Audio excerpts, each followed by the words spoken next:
Hey everyone, thank you for listening to another episode of Spoiler Force Podcast courtesy of Popluck. You can find more episodes of Spoiler Force Podcast on Apple Podcast, SoundCloud, YouTube, or on Facebook at facebook.com/popluckpodcast. Fortunately for all of you out there and me, Ricky has lowered his standards with respect to voice actors. But from Yakko, I just want to tell you guys you are listening and watching the Spoiler Force Podcast. See you in the water tower.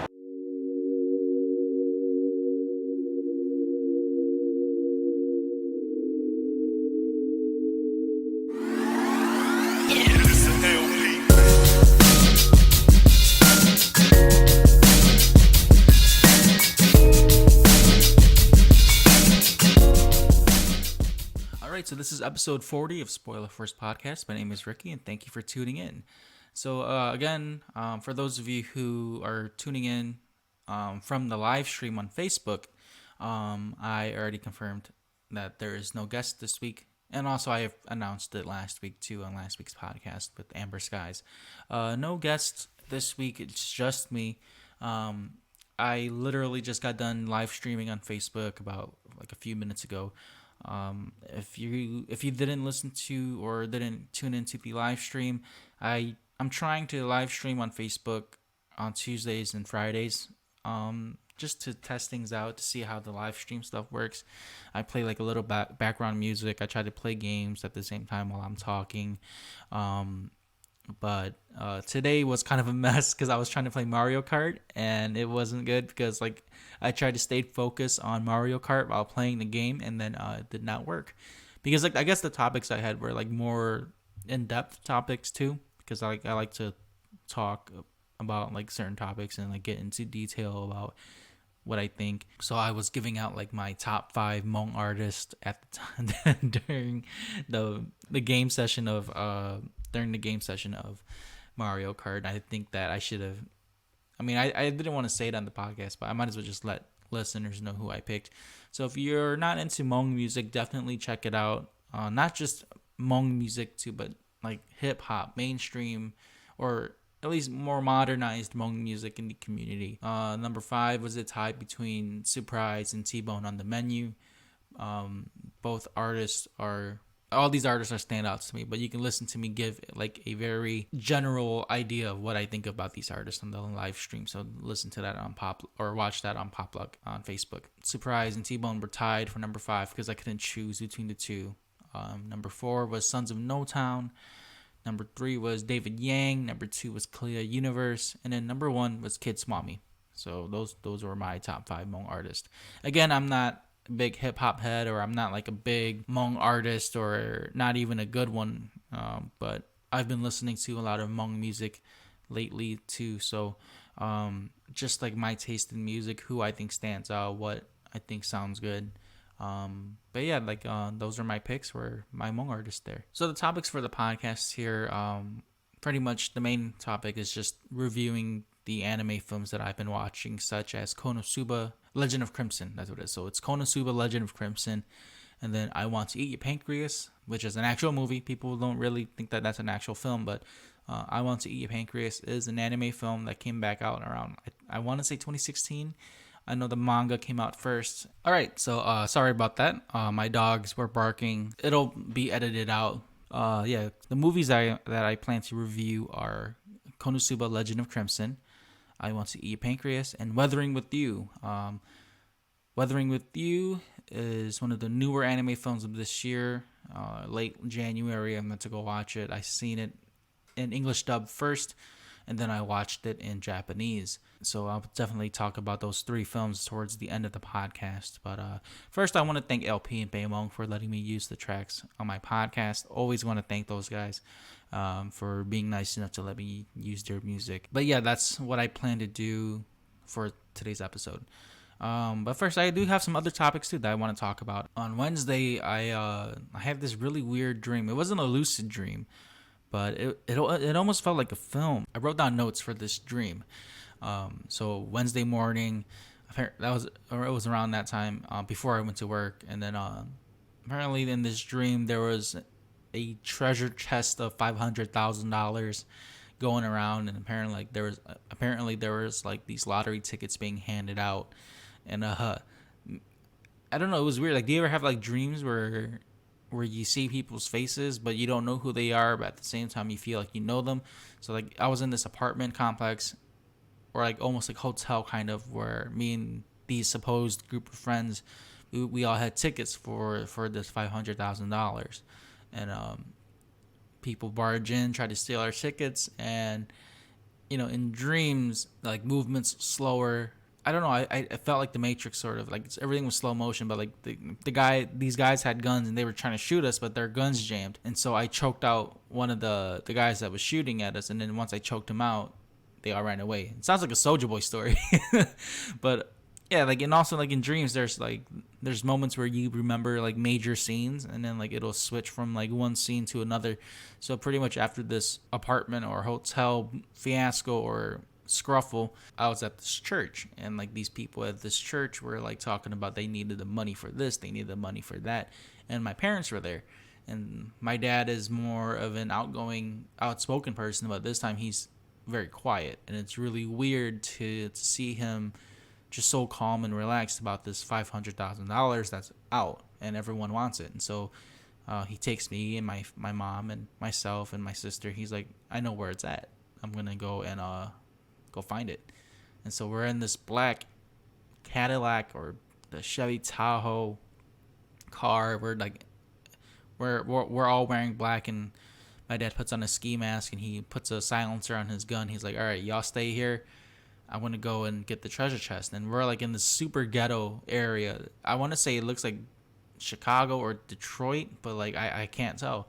But he goes and he helps this old lady carry out this chest, and it looks like a pirate's chest. Like it's a big brown chest with like a linen or cotton cloth in the middle of the chest. So like when you open the chest, there's like the cloth on top, like covering whatever's inside. So my dad helps the old lady carry it out, and like she's bowing and thanking him for carrying out the chest, he just shoots her. He's like pop pop pop, shoots her 3 times, and like he carries the chest to the car. And once he opens the door, he puts his chest in the car, and I wake up from the dream. I told my parents about this dream because they were in it. From what they tell me, I don't know if this is real, but from what they tell me is that when you dream about money or a massive amount of money, is that there is trouble that's potentially coming your way, or trouble to the dreamer. Now I'm not too big on believing in like interpretations, or like how Hmong people believe in like show, or like the shamans, where like they go to them to interpret the dreams and try to figure out what's going on in your life. I'm not too big on that, but I mean, there is like a, not coincidence, but you could say like there's some sort of fine line between like how you can relate dreams to reality in a way. Like there's some sort of metaphor in there, but I don't know. Maybe it's because lately I've been subconsciously like really stressed out about money. Financially, I've been not struggling, but like I've been making it by. I'll be honest.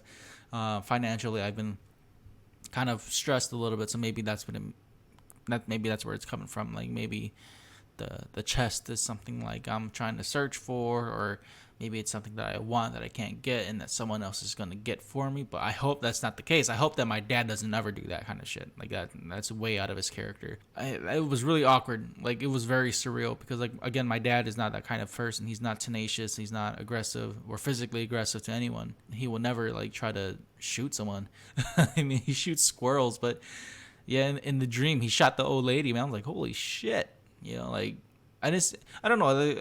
Is it true Hmong people believe in like blood is like bad luck or something in your dream? I don't know. I feel like Hmong people have like super many superstitions of dreams, and if you have superstitions of dreams or explanations of dreams and metaphors and whatnot, let us know in the YouTube comments, or email us on popluckpodcast@gmail.com, or comments on Facebook, or whatever way you can reach us and answer that question.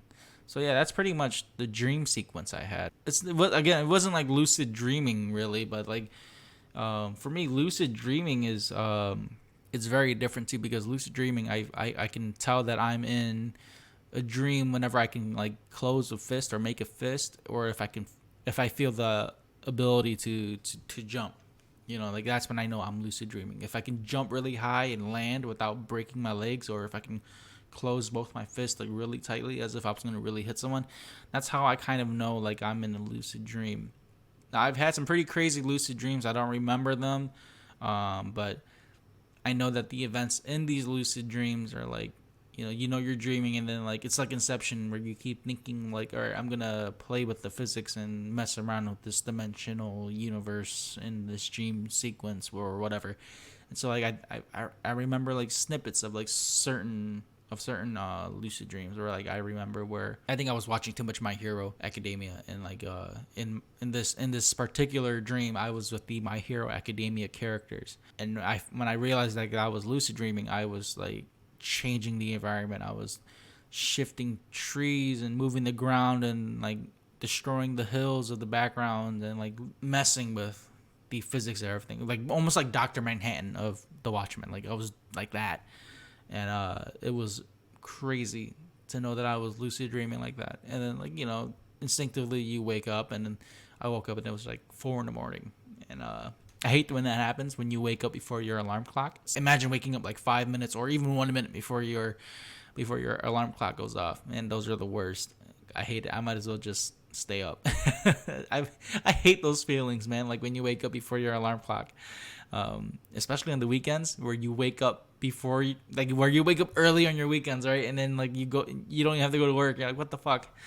But yeah, those are my thoughts on the dreams and stuff. And like, I don't know, I feel like dreaming, is it a way to reach another dimension, or is it like, because there's so many conspiracies about dreams, right? There's also like the what's that conspiracy called? It's the simulation theory, right? Where everything's a simulation. People think that dreams are correlated to that. I don't know too much about this simulation theory, but people think that, or from what I've seen or heard or read, is that simulation theory is kind of like how VR is, where you're in the simulation, and when you sleep, it's like resetting the day over, and like time is just a construct. It's made up. Sync 1111 is a part of the sequence where you're not in reality. If life was a simulation, then everything would be a lie. Aliens. I don't know. I don't want to dive too deep into this topic either, but I just think that it's like related to dreaming in some sort of way. But I don't know if simulation was like a real thing, then people can kill themselves and kind of come back. I don't know. If you believe in the simulation theory, again, contact poplugpodcast@gmail.com, or comments on Spoiler First Podcast YouTube channel, and let me know what you think about simulation theory. So before I get into the main topics for this episode, let me know what you think, what other topics I can talk about, because I'm trying to change up how I review my comic books and manga. I know that I've been breaking it down chapter by chapter, or like summarizing it and then like spoiling the big detail. So I know that it's not so much accurate either, and kind of just give my take on the overall chapter, instead of telling the listener that this happens and then this happens and then this happens with no visual, And yeah, I think I might change up how I or review my manga and anime that I've watched or read, or even the cartoons or like the TV shows that I watch, and just kind of give my thoughts on it, because regardless I'm gonna spoil it anyway, so I might as well just give my thoughts on what I think about the series and whatnot. So let me know what you think about that too. Again, poplugpodcast@gmail.com. But yeah, let's get to the main topics here, man. I know this week's episode is going to be a little bit shorter because I don't have a guest, but I'm going to try my best to keep it up within about, hopefully, 45 minutes or so. So the first movie I want to talk about is Konosuba, Legends of Crimson. If you don't watch Konosuba, it's a great series, anime series. I was introduced to this show by my cousin Yellowme up in Minnesota, and yeah, it's about Kazuma, who is a shut-in nerd, geek, or whatever you want to say, and he dies and gets reincarnated, and he gets sent to this isekai themed world, or like, kind of like Dungeons and Dragons, medieval times kind of themed world. And the funny part is like he died of a heart attack because he was going to save a girl who he thought was going to get hit by a tractor, but it was a small tractor, and he shocked himself to death, so he died of shock. And then the goddess Aqua, who is also a main character in the series that you meet in the first episode, makes fun of him for it. So out of spite, he takes her with him to that world, because she's the goddess of that universe. She can allow someone to be reincarnated and bring something with them to any world that they want. So since this was a medieval world, he could have brought like a sword or a bunch of money or like superpowers, but nope, out of spite, he took the goddess with him. So pretty much Konosuba is this story of how Kazuma and his teammates adventure, right? And the goal of the story is him killing the Devil King and then finding his way back home and trying to get Aqua back to being a goddess again. But because there's no season 3 yet, there's the light novels and stuff, and there's spin-offs. I've been reading the light novels kind of here and there. Where I'm at in the light novel story is pretty much where the movie's at. And so in this movie, in this Legend of Crimson movie of Konosuba, it takes place after season 2, and it's more about one of the characters named Megumin. She's the red mage or the black mage. Her only ability is to do one spell, and it's the explosion magic, which is pretty much a bomb. And she's only good at that. That's the only spell she can do, and whenever she uses that spell once, she knocks out because it takes up all of her magic ability points. There's also the Crusader or the Knight, Darkness, and she's also, I believe, what they call a masochist. I think that's what it is. She pretty much gets turned on by humiliation. The definition is she gets sexual gratification from one's own pain or humiliation. So throughout the series, she's pretty much perverted. She likes pain, and she can fight and everything too. But the funny thing is, in this story or in this series, she can't hit anything. She can't land a single sword strike. So that's what makes her character funny too. And so in this movie, they kind of just pick up like often random adventure or quests that they do, and in the first few minutes, they showed Kazuma and his group pretty much fail a mission. They had to go and get trout or salmon or some sort of fish, right? And then pretty much they couldn't do it because Megumin exploded the lake. And so they fail, and then Kazuma's just like wondering to himself, like, why am I still with this group? And then another character comes in, Yun, who is actually part of the Crimson Mages, like Megumin is. She's another character from her village. She goes to Kazuma and tells him, like, I need to get a baby from you. And so that's how the movie starts. And pretty much this whole movie is just them going to the Crimson Village, learning about Megumin and her past and her family and where she's from. The main antagonist is another villain that works with the Devil King. And there's like a scene in this movie that makes me laugh every time I see it. It's towards like the middle of the end before the climactic part. And Kazuma is trying to get laid with Megumin because her parents want them to get together since they're poor and they think he's rich. But he goes and he confronts the antagonist, her name's Sylvia. Sylvia is a chimera. And so as they're confronting each other, Kazuma refuses to help his teammates because all they do is talk shit about him. So he willingly goes and lets Sylvia take him. And so she has like this flesh tentacles that come up from her backside and wraps him up and like swings him over to her chest. And his head is pretty much in the middle of her chest. And so he's like very like happy that he's being fondled by a girl that's really like hot. And then you find out that she has both male and female genitalia. And that fucking part was so funny because he doesn't believe it at first, and like earlier in the film he gets attacked by lady orcs and they almost rape him in the movie, so he's already scarred from that. And so when he finds out that Sylvia has both genitalias, he freaks out. And then you learn throughout the film that the Crimson Mages, they were all modified people from the scientists from Earth, and it turns out Aqua was the one that sent him to that village too. If you watch the anime, you'll understand that Aqua is the reason for like a lot of these things that happens, because she's sending a bunch of people who died to this world, and Kazuma realizes what she's done, so he gets mad at her for it. And then like at the end, they pretty much fight off the villain, and then they get help from Wiz and Veneer, who are also demons turned good. Throughout at the end of the movie, they end up fighting, and I always like wondered like why hasn't Kazuma recruited Union Wiz, and Veneer to his team because those three would help him complete his quest. But then also at the same time, this is a comedic anime, right? So having Aqua, Megumin, and Darkness with him just makes all his adventures that much funnier because they're terrible. They're a terrible team, and like what Akazuma is what makes this movie so good because like he's so clever and witty, and the voice actor is fucking phenomenal, man. Like the way how he acts as Kazuma is one of my favorite like actors, voice actors of pretty much of all time. Pretty much, he's up there. He's really good. But yeah, the movie is really comedic. It's very funny. It's enjoyable. But you gotta watch the anime to understand the story. And then again, I believe it's based off the light novel too. So it's not like its own spin-off movie or something that's not in canon. It's actually in story. So definitely check out Konosuba. It's a great movie. It's funny. If you like funny animes, it's a must-watch movie for anything that's comedic in anime. And like I'm not too big on like isekai themed anime or Dungeons and Dragon medieval themes, but this one I was really drawn to it because of the comedy, and it's great.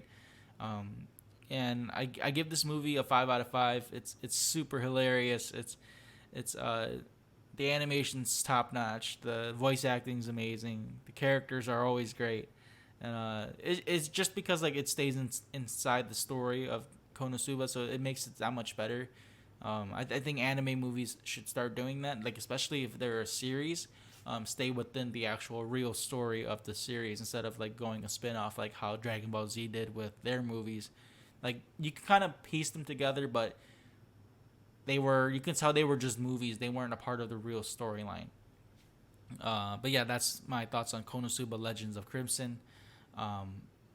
Again, I can't say enough. The word I can say about it is hilarious. It's so good.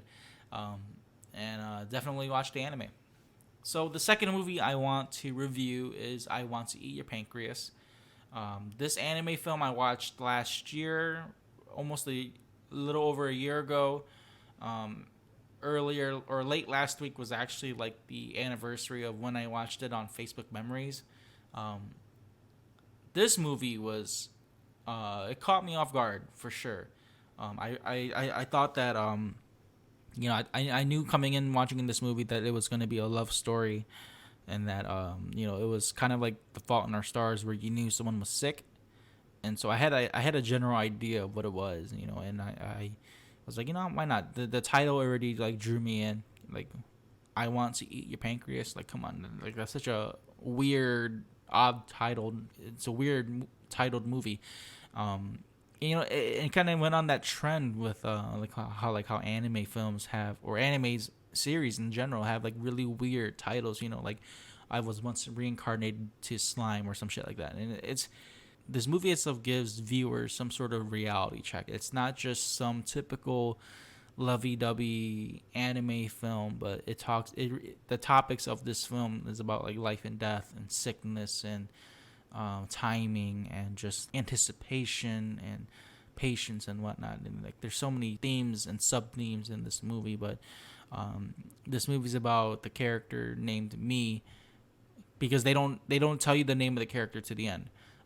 He's just I don't know why Japan or anime has like this, I guess, this liking to male characters that are like drawn in and introverted, but apparently that's what he is too. He's a introverted character who doesn't have any friends. He's he's very lonely. He works at the library. He likes to read. So sounds like someone like the person who's talking on the mic. I'm just kidding. But he finds this book of the girl Sakura. She has a pancreatic disease or maybe some sort of cancer. And so he finds her book. It's about living and dying. So you find out that she's sick. No one knows that she's sick besides him, and her family. Not even her friends know that she's sick, and so she wants to keep it a secret. But because he knows this truth, she decides to befriend him. And so throughout this whole movie itself, it's about him opening up to people. It's about her accepting her being sick, and one of the parts of this film that I liked a lot was actually when they went to have like some sort of weekend getaway together, and how they were at this hotel together. They got to know each other more. she was very open to his character, and he finds out like why she's like so happy all the time, but also she's constantly scared too of dying because she doesn't want to leave anyone behind. And so this whole film is just about like accepting death and accepting the reality of things and just evolving and changing as a character, because like there's a part in the movie where he goes to her house and she kind of plays with his emotions, and he gets upset because of that. And so he takes out his anger on her, and so they kind of misunderstand each other. Because of this little problem, they end up becoming better friends. Towards the end of the film, you see that his character changes. He's excited for her text messages, he's looking forward to talking to her, he wants to find ways to help her feel better, and he wants her to stay around. And so the end of this movie, though, when I first watched it, I was very upset how they did it. But as I watch it again, and I watched it yesterday too, I understand why they do that to Sakura. What you expect to happen to her character happens differently. So you don't expect it, and it's very twisted in a way. Like, not twisted to where it's like shocking, but like it's just twisted because like you see the main character, you see how he takes that situation. He meets the mother and he talks about her book, the Living with Dying, and he reads through her book. He finds out like what she was feeling throughout the times where she was sick. He sees that his name was written in the book too. His name's not written in the book, but the mother knows that she did not write his name in the book, so she wants to know his name. And so he tells his name to the mom, and pretty much that's what happens. I won't say what the name is though. I probably butchered a little bit of what I said earlier, but I'm not gonna say what his name was. But that's the point of the movie. Is like you want to watch to see what his name is and what happens at the end. So I Want to Eat Your Pancreas. I think originally I gave this film a 4 out of 5. I want to say, or 4.5 out of 5. But watching it again, I'd give it a 5 out of 5. Just by catching all of the undertones and like all of the foreshadowing and everything. But I really like this movie, and like the anime music, the music itself was really good. The ending song was it's a beautiful song. Like you can read the lyrics at the end of the credits and stuff, and there's also an end credit scene too.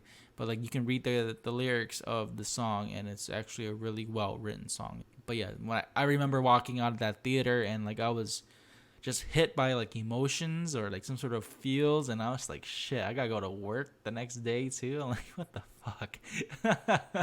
I don't know, maybe I'm just being a weeb, but like at some point it felt like it wasn't an anime film. Like it, and I like films like that, where they keep it down to earth and realistic, and it's not like it's not so anime-ish where like it's very corny at times and stuff. But like, it's a very good movie, and I say about this about a lot of the movies I watch. Most of them are very good, but I Want to Eat Your Pancreas is definitely a must-watch film if you like anime films. I liked it a lot. I thought the meaning of the movie was good, and yeah, it's definitely something worth watching. So definitely check it out. And so this last movie I want to talk about is Weathering with You. It's by Makoto Shinkai. I think that's the name of the director. Let me just look it up. Makoto Shinkai. I said the last name wrong. So Makoto Shinkai. He is the director and creator of the 2016 anime film Your Name. So Makoto Shinkai like takes his time writing these films and stuff. So I think what he wanted to do with Weathering with You was like try to make it not seem so much like Your Name. Because Your Name is such a fantastic film. I think that Your Name is the best anime film of all time. You can fight me on that. Your Name is the best one. I know a lot of people say Princess Mononoke or Spirited Away or some other Studio Ghibli anime, but I think Your Name is by far the best anime film. Not just in story, but animation and writing and everything else. It's fucking amazing. Weathering with You was a film that I watched in English dub first, and then I watched it in Japanese. And the English dub itself is actually really good too. So I wasn't expecting it to be as good as it was. But man, that movie, it had so many good themes to it. The thing was, you'd want to compare it to Your Name, but there's like moments in that movie where it's like, damn, they completely flipped the script. Weathering with You is about, let me just pull up these character names, because it's been a while since I watched it, so I don't have like the characters' names fresh in my mind. Weathering with You. I'm actually looking it up right now. Weathering with You, the character Hodoka is the main character. He goes to Tokyo, and pretty much this whole film is like raining and dark and gloomy. So Hodoka goes to Tokyo and tries to. He's a runaway. He goes out and he just tries to survive on his own, and he meets this girl, Hina, and it turns out Hina is she is a rain girl. I think that's what they called her, a rain girl, where she can stop the rain from falling and summon like sunshine and stuff. Because like she in the beginning of the movie goes through like this spiritual door, and she ends up becoming a part of the magical realm of the weather and everything, so she can stop the rain once in a while. But you learn throughout the film that the more she uses her abilities, there's a cost to it. And so Hodoka goes to Tokyo. He survives on his own. He meets a bunch of other characters that take him in, and he becomes like a news writer or like a story writer for extraordinary like abilities and stuff. He goes and like writes those newspapers that talk about like aliens and shit. So he meets her, creates a service to her. She can call off the rain and bring out the sun. And throughout this film is just him learning to just see life differently with her too. And because like he's so gloomy and everything, so like I don't know why. Again, like I said, Japan has this really weird liking to awkward, timid, depressed guys.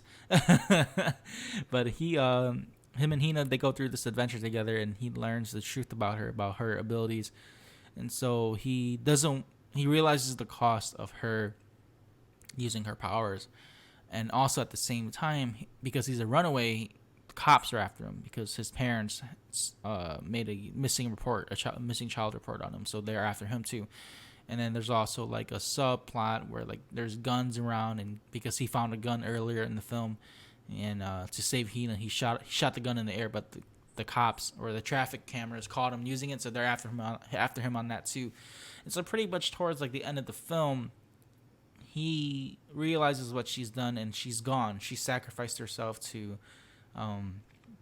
pretty much bring out permanent sunshine. And what makes me like this film a lot is that he went out of his way to bring her back. And it's like the whole theme of like love and everything. I know this is just a movie thing, and love is not like this in real life, but what he does to bring her back, like he cared about her character so much that he crossed to an alternate world to bring her back. He tells her like, or having you is more important than any blue sky. And so like that part made me feel. But yeah, man, like it's a great film. I'd say it's almost as good as Your Name. But man, it was such a great way to start off 2020 by watching this film. And like a lot of these characters are very young characters, but like what I liked about it too wasn't that typical happy ending. I mean, it was a happy ending, but like what he did, he sacrificed Tokyo to save the girl. And usually it's the other way around, where you save the city and save the people and sacrifice the one you love.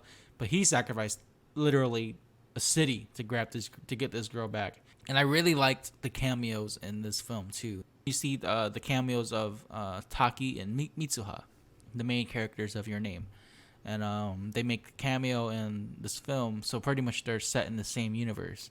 But what's funny though, their cameos are like right before they meet each other at the end of Your Name. So I thought it was really cool to see that these characters also existed in Weathering with You. But again, man, Weathering with You, if I could, I would have watched it for a third time. But the movie itself was phenomenal, and I already knew coming in that movie was going to be great. And I can't say any more about it because I know this was the main topic, or this film itself was the main topic. But like it's what Makoto Shinkai does with like these love stories. He adds these concept, the reality of loving someone or making time or sacrificing things to love someone. There's also so much heartbreak. There's also moments where you feel like you're willing to do everything to save someone, or you're willing to throw away all you have just to be with this one person. And I think like Makoto Shinkai does this writing very well. And I like that, his story itself is very inspirational too, because he started getting into writing and animation around like his late 20s, roughly 30 years old, and he's almost 50, but like he wasn't young when he did this. Like usually animators are like in their early 20s and or fresh out of high school when this stuff happens, but he was able to find his place in this storytelling animation world. And yeah, Weathering with You, 5 out of 5. Phenomenal film. I'm definitely gonna buy it on Blu-ray once it comes out. So to those of you who are still listening, Weathering with You, 5 out of 5. I Want to Eat Your Pancreas. Originally, I gave that film a 4 out of 5, but now it's a 5 out of 5. And Konosuba, Legend of Crimson, 5 out of 5. All 3 films, 5 out of 5. Fantastic films to watch. All different types of genre. Comedic, romantic, sad. But yeah, it's... I think that anime films should definitely get more attention for sure. You know, every time that there's anime films, like they always break some sort of record. I believe Weathering with You broke the Your Name record. I think I can't confirm that, but it did really well for 2020. And also this year too, there's also the My Hero Academia film coming out later this month at the end of February, which I will be watching twice.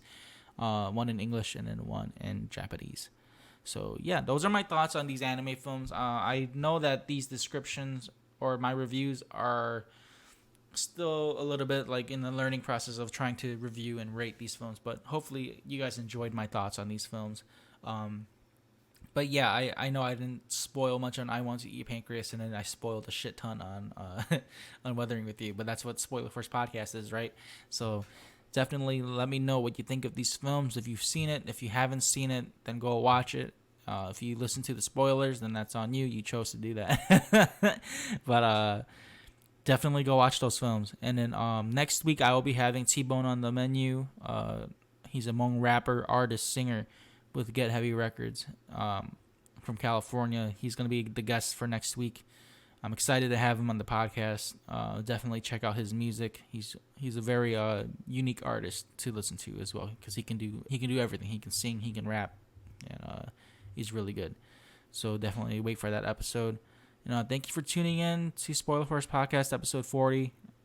I still can't believe this is 40 episodes in. Yeah, thank you for supporting my content. Thank you for watching the live streams. I hope to hear from you guys on the comments and everything, and help share, like, subscribe, Spoiler Force Podcast. Follow Popluck on Facebook. Contact me on popluckpodcast@gmail.com, or follow me on Instagram at RickyVang92. And yeah, let me know what your thoughts are. Thank you for listening.